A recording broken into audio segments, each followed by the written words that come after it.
Welcome back to another episode of Cats Out the Bag. I'm your girl Kat, and today I have Travel More Coach. Thank you. How does it feel to be here? It feels great. You're almost at 150,000 followers. Yeah. It's wild. It's wild. It's really wild. You blew up. You're Long Island's favorite family. You can't go saying stuff like that on the internet. That's one thing away from Puffy Doll. You're Long Island's favorite puffy doll. Yeah. What inspired you to go into social media? I was always kind of active on social media, just on my personal page. I was a stay-at-home mom, so I was constantly like posting me and the kids at home, just really out of boredom. I was always into making videos and taking photos, even just like when I was younger. I was always into photography. And then when Reels came out and I could make like videos on my own, that's when I really started getting more into social media. I wasn't really planning on being a content creator when I created my page. I really just wanted to get free travel for me and my family. And then when I realized that I could make money from it, that's when things changed and I started really taking it a lot more seriously. What's one thing about running a business that you weren't prepared for? I don't think I was prepared for the fact that when you're a business owner, you don't really get a day off. It's a 24/7 thing. Emails are coming in at all times of the day and night. And now that I'm a little bit further into it, I give myself off Monday where I don't do as much. But it's really, especially in that first year, in the beginning, that grind, you are working every single day. There's no days off. When I'm on vacation, I'm working. It takes a real commitment to build something and be successful at it. And I didn't realize when I first started doing it how much it was going to be all consuming. You started this. Did you think that eventually you were going to blow up to this amount? Because are you even able to check your DMs now? No. No, I did not think that at all. I remember when I hit 20,000 followers, I was like, I made it. Like, I am there. I had no idea that it was going to do what it did or in the amount of time that it did.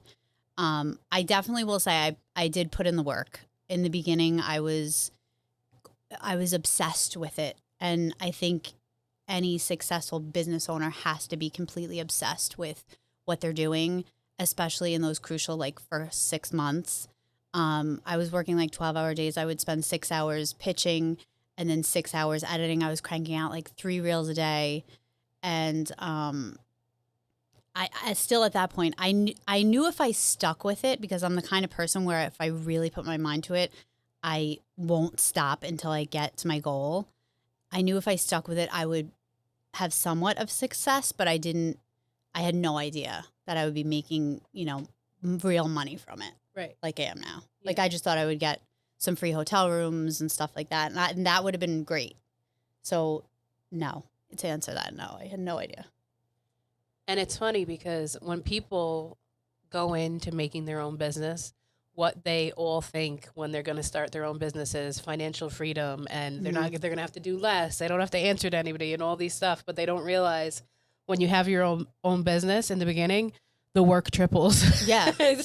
So everyone keeps thinking like, oh, if I do this, then I don't have to answer to the man. But then you realize you become the man, and Right. then everyone is asking you 1,000 questions a day. And you're every man. Right. I'm doing the pitching, I'm doing the editing, I'm doing the creating, I'm doing the filming.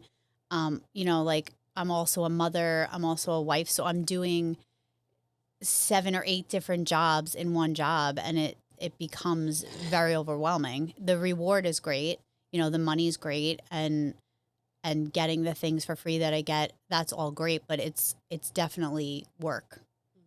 People will say like, oh, you're a travel content creator, you get to go to all these places. That's like my dream job. And it is my dream job, and it's amazing.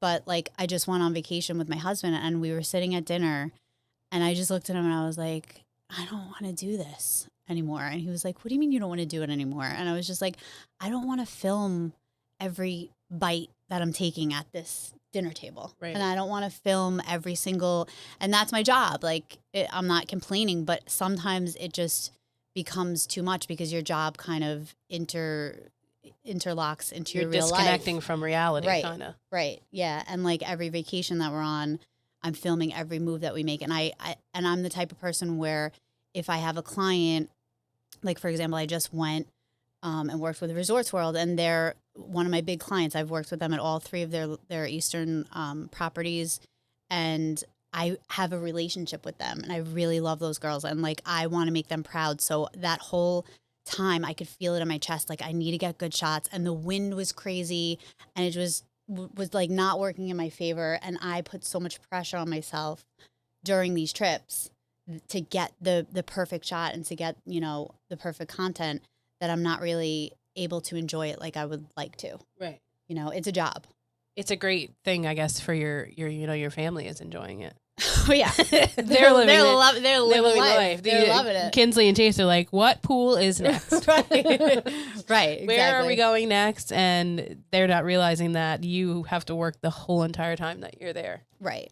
But that is one thing that I've started talking with them about, because obviously we do get a lot of free stuff, and they've gotten used to that. And if they want to go somewhere or get something, they'll be like, oh, can you get this for free and we can go here? Or, you know, my son just wanted very expensive like sweatshirts from a company, and he was like, can you just ask them to give us free sweatshirts? And usually they will, and usually I will. But I also have been trying to teach them, we're not getting this for free. Right. I'm working in an exchange with these people. I'm Right. giving them my work, and then they're giving me product for free. None of this is free. This is Right. all, if you want things in life, you need to work for them. And that's why we're getting this stuff. Right. Because I'm working and doing all of this work while we're away. Right. And you guys are reaping the benefits, which is great, but it's not free. Right. You know? But that's a good thing to instill in them anyway, because you don't want them growing up thinking, Right. Mommy, give me Exactly. my free Everything sweatshirt. is right. Right.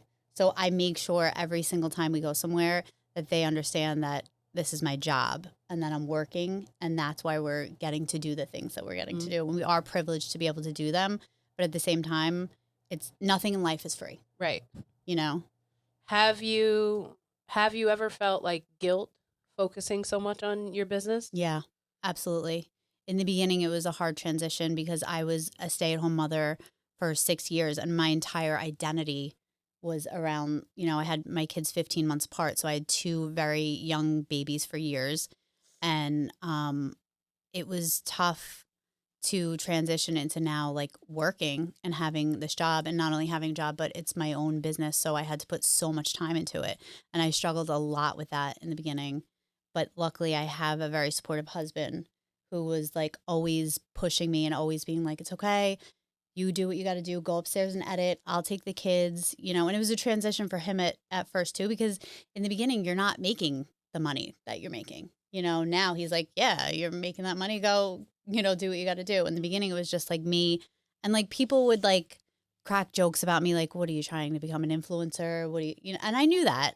And I just told myself, if you could push through it and push through like worrying about what people are going to say about you, and push through like the mom guilt and all of this stuff, and really just give it your 100%, you can get out to the other side. And thankfully I did. But it really takes like a full commitment. Right. As your followers started to rise, were you surprised by that? Like, were you in shock, or were you more motivated from it? I'm still in shock. I don't think I'm ever going to be at a point where I don't have moments where I'm like, holy shit, you know, like there's times when I'll get things, or like walk into, like me and my girlfriends went to a hotel and they gave us like the whole entire floor of the hotel. And I walked in and I was like, how? It feels like a fever dream. It doesn't feel real. It doesn't feel like like this is really happening. Some of the things are like out of body. When I hit like 100,000 followers, it really took me a minute to be like, is this really happening? You know what I mean? Right. Like, is this?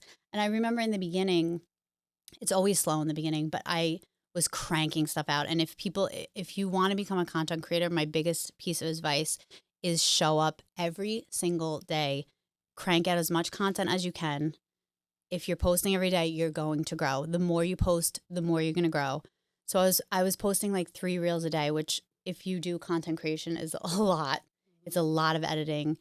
And at that point, I just had like the perfect storm. I had 3 reels that were going viral at the same time. So I had a huge influx of followers. And it was like Easter 2 years ago. I think I got like 1,300 followers in one day. And I was just like, oh my God. I made it. That was just like, that was the point where I was like, maybe I could do this. I'm good at this? Maybe it's going to happen for me, you know? And that just motivated me to keep going and keep going. Right. But there's always highs and lows. This business is so cyclical. I've had times where I'll get like 2,000 followers in one day and it's like a crazy, crazy week for me. I have reels that are going viral. And then like over the summer, I had a real lull. And there was a couple days where I was in the negative for followers, which is like crazy, you know? So it's like, and now I'm on a high again. It's always going to be highs and lows. And I used to hang on to those numbers and like harp on them so much. But now I realize like there's going to be days where it's going to be low, and then there's going to be days where it's going to be high, and I'm going to go back down again. When we first started So Cozy, I was telling Melissa because she started obsessing over the view number. Yeah, it's hard. And I was trying to explain to her, if you could sit in a room and picture 200 people around you, this room, they wouldn't even fit in this room. Right. But to you, that looks like a small number because you're used to 1 million views and 200,000 and 5,000 or 10,000 and stuff. But you can't even worry about that because there's still people that are coming to see the stuff that you're putting out. And eventually you will be in the millions and then that'll be mind blowing and stuff. Exactly. But it's so hard in the beginning to not focus on the number or the engagement and stuff. But if you just keep doing it, before you know it, like with Cats Out the Bag, before I knew it, we were slowly rising. Yeah. And I was like, oh, my regular viewing is now 5,000 when it was 100. Right. From the first like pilot episode with me, you, and Down with the Shits. Yeah. So hard especially for people starting out. If you're going to get into this, just know, like, don't let it discourage you. Right. Because like that could make you stop. I know. You have to just make a commitment before you even get into it. I mean, I know we're talking about business in general here, but speaking if there's people that are watching that are wanting to get into content creating, you have to make a commitment that you're going to do this and that the first 6 months you're going to suck. You're going to put stuff out. Nobody's going to watch it. You're going to get 2 likes. You can't even think about like having this spontaneous growth in the first 6 months. You have to just keep on showing up every single day, be delusional, not worry about what anybody else is thinking, because that was something that was holding me back. Like a lot of people were like, what is she doing? And I know they were, but I just kept my eye on like, I'm doing this. I made a decision that I was going to do it, and I didn't stop until I did it.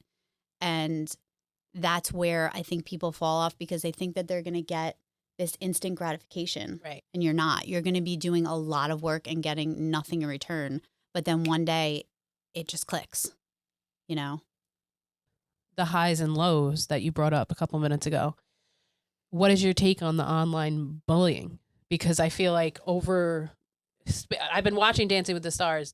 I'm not going to get into that because that's a story for a different time. Yeah. But like the online trigger finger people, like the online bullying is at an all-time high. Yeah. These people are sitting behind their computers and their phones, and they're tearing us apart. Losers. They have the bag of Cheetos on their stomach. Yep. Similar to mine. And they're tearing us apart. Like I don't even have that many followers. On your Dancing with the Stars stuff they are?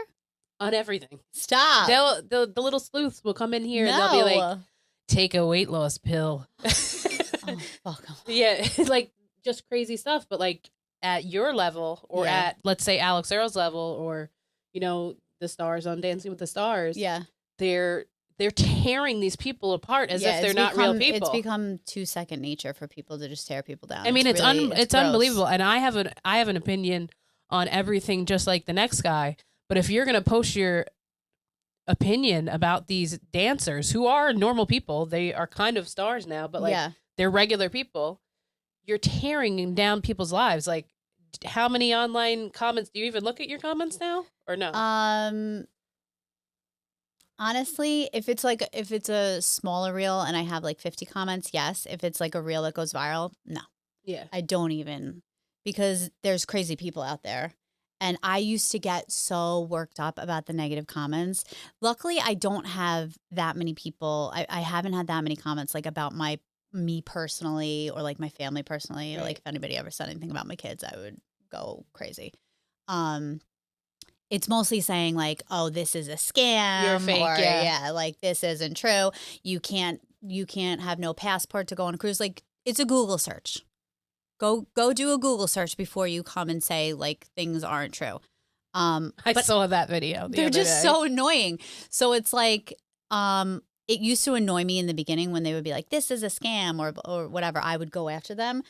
And I'm friends with a creator who has over 1 million followers. And I remember I asked her, I was like, how do you deal with like the negative trolls? And she's like, they're making me money. Right. And I wasn't making money at that level yet. That's why I don't even pay attention to Like them I no get more. paid on my views. So you're bringing me more views by you commenting and doing all this fighting. What they're not understanding is that's making me money. Right. So I welcome it.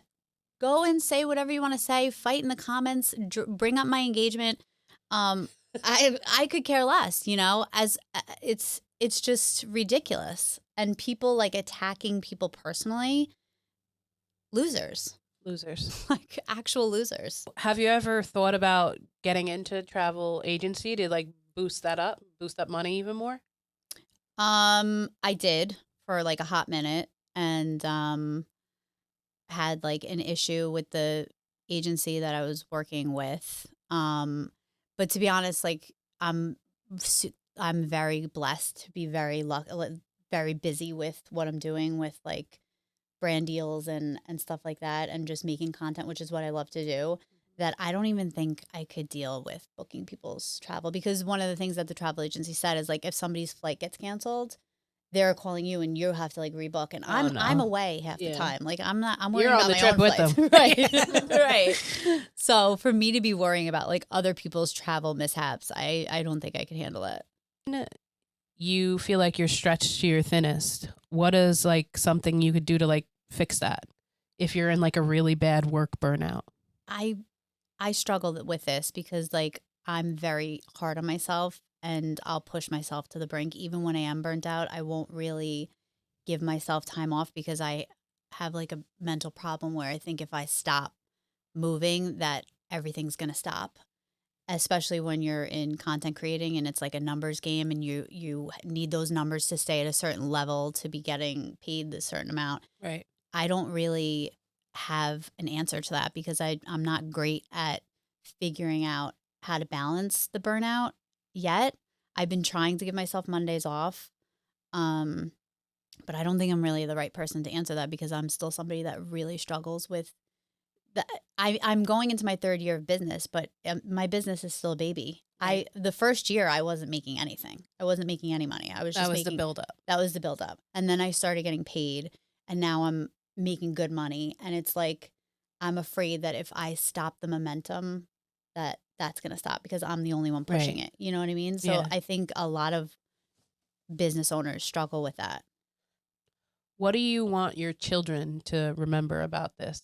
It's funny. I was looking at the questions before we came and I was with Chase and I said, what have you learned? Or like, what do you remember? What will you remember about me doing this? And he said, and you know him, like he doesn't ever use like bad words, but he was like, can I say a bad word? I was like, okay. He said, I've learned that I have to work my ass off to get the things that I want in life. And I was like, that's exactly when he said ass, he's like, and I was like, that's exactly what I want you to learn from me doing this because Right. I'm doing all this for them, for my family. That's the whole reason that I started this. And that's the whole reason that I'm doing any of this is because I want them to have this amazing life, and the fact that he sees that, but he also acknowledges that that he sees me working for it Right. is like all that I could ask for. Exactly.